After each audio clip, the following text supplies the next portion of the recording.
Dans ce nouveau tuto consacré à Cellgrib, nous allons voir les premiers réglages indispensables qu'il faut faire avant de pouvoir commencer à utiliser le programme. Pour ça, nous allons nous rendre dans les préférences du logiciel. Donc, si vous avez suivi le premier tuto, l'accès aux préférences se fait de deux manières possibles. Soit le bouton plus ici en bas de l'écran, soit via le tiroir de navigation. Le plus facile étant de passer par le bouton plus puisque le menu apparaît directement. Donc c'est ce qu'on va faire ici. On fait plus. Là on a une boîte à outils qui s'ouvre et on y trouve ici tout en bas préférences. Donc on va cliquer dessus. Dans les préférences, nous avons des sous-menus, puis les réglages pour chaque sous-menu. Donc nous avons un onglet général, un onglet unité, affichage, GPS, NMEA, AIS, navigation, iridium, carte, graphique, balisage, marée et courant, zone interdite, zone lente, suivi de course et régate virtuelle. Aujourd'hui, on va voir d'abord le général. Alors, on ne verra pas tous les réglages aujourd'hui, on les verra au fur et à mesure qu'on en aura besoin. Il y a des paramètres qui ont besoin d'être établis ou changés régulièrement suivant l'usage qu'on fait de Cellgrib. Donc on va voir d'abord les indispensables et au fur et à mesure qu'on avancera dans les différents tutos, les différents thèmes des tutos de Cellgrib, on fera les réglages adéquats. Donc général, ça me paraît la base, hein, on fait tout ça quand on ouvre un nouveau logiciel, on regarde quand même qu'est-ce qu'il faut régler. Donc la langue de l'application, elle est en automatique, ça utilisera donc la langue système de votre ordinateur ou de votre tablette, donc moi en français. Écran, vous vous souvenez, vous avez demandé si on voulait mettre des waypoints au centre de l'écran au premier démarrage, moi j'avais dit que non, mais on pourrait revenir dessus. En cochant la case qui est ici, on pourrait ici me dire, bah oui, je veux bien que mes waypoints soient placés au centre de l'écran. Alors, on n'a peut-être pas fait attention, mais sur la carte marine et au centre de l'écran, il y a une cible. Et bien, c'est cette cible-là qui servirait, dans ce cas-là, si c'était bloqué, à positionner un waypoint. Les waypoints sont des repères qui vont nous servir notamment et essentiellement à faire des routes, mais aussi à d'autres choses. Donc, je le laisse toujours décoché puisque j'ai pas envie d'utiliser cette cible. Moi, j'ai envie de mettre mon doigt à l'endroit où je veux mettre le waypoint. Gros bouton. Cochez si vous avez un grand écran et voulez voir des boutons plus grands sur la carte. Bon, non, j'ai pas besoin d'avoir des boutons plus grands. On va voir ce que ça fait d'ailleurs. Vous voyez, je l'ai décoché. Alors, venir en arrière et ici, vous voyez, le compas à pointe sèche et les zooms plus et moins sont beaucoup plus petits. Le centrage est plus petit, l'icône de carte, de choix de carte est plus petit. Voilà ce que ça fait. On va mettre des gros boutons. Hop, les gros boutons, on revient en arrière avec la flèche, et voilà, on a des boutons plus gros ici qui prennent plus de place sur l'écran. Donc ça dépend de votre vision et de la taille de votre écran. Alors, bloquer l'orientation de l'écran, pareil, hein, vous pouvez changer. Vous pouvez ne pas bloquer l'orientation de l'écran, le bloquer en mode portrait, le bloquer en mode paysage, en portrait inverse, en paysage inverse, c'est-à-dire tête en bas. Je laisse en paysage, c'est très bien comme ça. Si on met non, si vous basculez votre smartphone ou votre tablette, l'image va basculer avec, hein, pour qu'elle reste toujours parfaitement lisible. Ensuite, on a une rubrique démarrage. Alors donc ça veut dire qu'est-ce qui se passe au démarrage de l'application. Donc il vous propose de se centrer sur le grip précédent. Donc ça veut dire que si vous avez téléchargé et affiché un grip, quand vous allez redémarrer l'application Cellgrib, il va se recaler sur le grip précédemment chargé. Recharger le dernier grip, bon, pareil, ça y ressemble, hein, c'est un petit peu la même chose, c'est-à-dire qu'au démarrage de l'application, il va carrément recharger le dernier fichier grip téléchargé. Pareil, moi je préfère pas, je préfère l'ouvrir à la main, à la demande si j'en ai besoin, parce que c'est toujours pareil, toutes ces choses-là, elles viennent encombrer, c'est des couches qui vont venir se superposer à la carte, qui pourraient vous gêner si vous n'avez pas besoin d'avoir le fichier grip d'hier, parce que vous voulez faire la route de demain. Donc voilà, c'est pas la peine de le faire démarrer au démarrage. Recharger le dernier routage, eh bien c'est comme pour les grips, hein, est-ce qu'on les recharge au démarrage de l'application ou pas? Donc non, ça n'a aucun intérêt. Autant si on a besoin de le charger, on ira le charger soi-même à la main. Ouvrir la dernière carte météo, c'est pareil, aucun intérêt à le faire automatiquement, donc moi je laisse tout ça comme ça. Alors menu action en fait permet de personnaliser les boutons qui sont ici. Vous voyez, quand on clique ici sur le menu Action, on a accès au requête grib, à ouvrir un grib, créer un routage, et non, créer une route, routage, alarme, préférence. Ce menu-là permet d'afficher ou non ces boîtes de dialogue.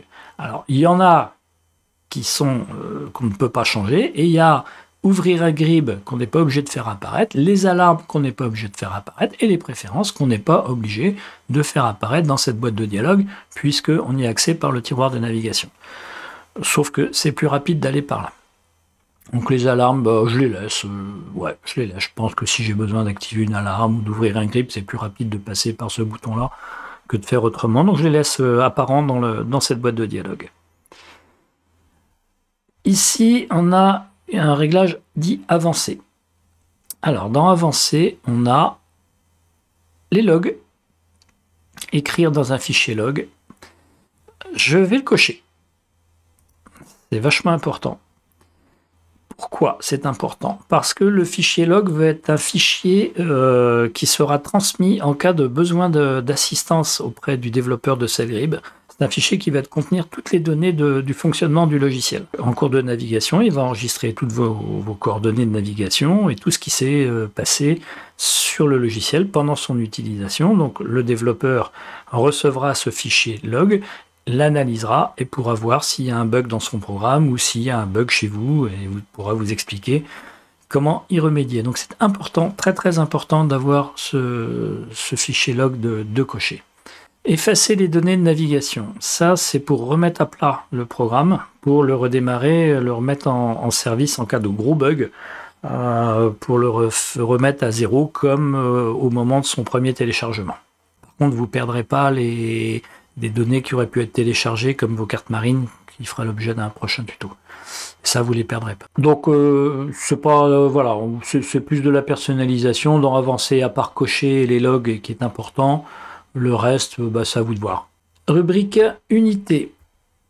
Comme son nom l'indique, c'est pour définir les unités. Afficher leur GMT. Vous voyez, c'est pas coché parce que je veux pas afficher leur GMT, je veux afficher leur local. Vu qu'en France, on applique les décalages horaires, les fuseaux horaires, tout ça, moi, le GMT ne m'intéresse pas. C'est l'heure locale qui m'intéresse. Les formats de coordonnées. Alors, les coordonnées GPS sont données en degrés, minutes, décimales de minutes. Mais vous avez le choix de sélectionner à votre guise degrés, minutes et secondes, ou degrés, minutes et les décimales de minutes qui suivent, ou les degrés décimaux. Donc c'est les degrés et tout le reste ce sont les décimales. Bon, degrés, minutes, décimales, c'est très bien. Moi, ça me suffit. C'est couramment utilisé comme ça, donc c'est très bien comme ça.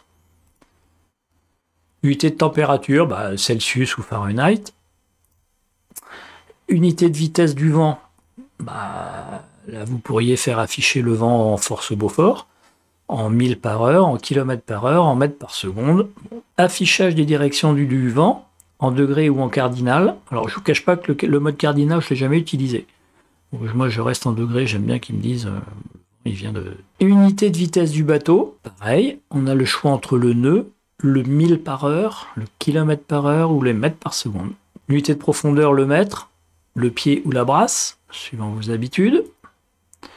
Et les unités pour e-polar, les métriques ou l'impérial. On va rester en métrique, c'est quand même plus simple pour nous les Français. L'affichage. Alors, taille des caractères, moyenne, petite, grande. On s'en fout un petit peu, on laisse moyen, c'est parfait.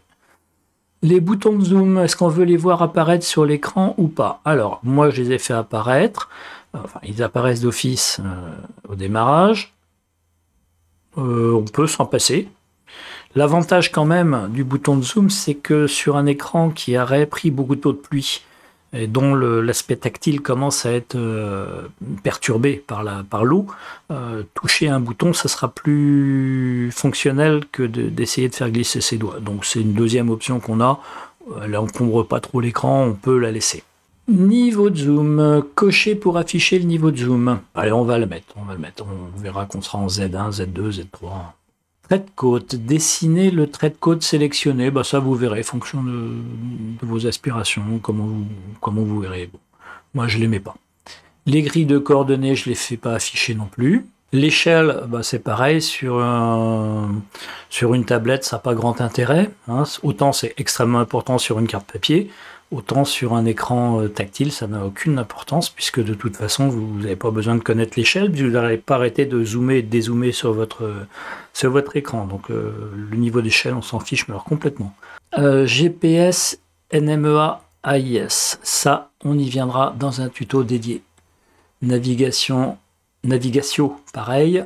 Iridium, pareil. Tout ça, ça va être du dédié. Carte, ça sera la prochaine fois. Donc le balisage, on verra ça plus tard. Marée et courant. On verra ça plus tard.